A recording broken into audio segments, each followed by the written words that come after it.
8ാം class social science പാഠപുസ്തകത്തിലെ ഒന്നാമത്തെ ചാപ്റ്ററായ ഇൻവേർഷൻ ആൻഡ് റെസിസ്റ്റൻസിലെ the tax policies implemented by the British എന്നൊരു ഭാഗമാണ് നമ്മൾ ഇന്ന് ചർച്ച ചെയ്യുന്നത്.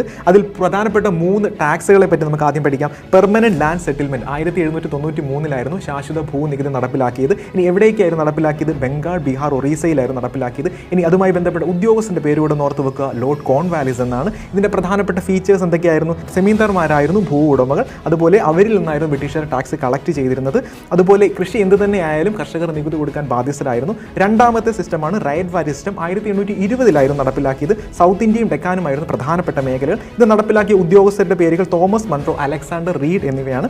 അതുപോലെ പെസൻസ് വെയർ കൺസിഡേഴ്സ് ലാൻഡ് ലോഡുകളായിട്ട് കണക്കാക്കിയിരുന്നത് കർഷകരെ തന്നെയായിരുന്നു. അവരിൽ നിന്ന് നേരിട്ടായിരുന്നു ബ്രിട്ടീഷുകാർ ടാക്സ് കളക്ട് ചെയ്യുന്നത്. അതുപോലെ ടാക്സ് നൽകാൻ കഴിയാത്ത കർഷകരുടെ കൃഷിഭൂമികൾ ബ്രിട്ടീഷുകാർ പിടിച്ചടക്കുകയും ഉണ്ടായി. പിന്നെ ഉള്ളത് മഹൽവാരി സിസ്റ്റമാണ്. 1822 നോർത്ത് ഇന്ത്യയും സെൻട്രൽ ഇന്ത്യയും പഞ്ചാബിലുമായിരുന്നു പ്രധാനപ്പെട്ട മേഖലകൾ. അതുപോലെ ഹോൾട്ട് മക്കൻസി എന്നൊരു ഉദ്യോഗസ്ഥനായി ഇതുമായി ബന്ധപ്പെട്ടിരിക്കുന്നത്.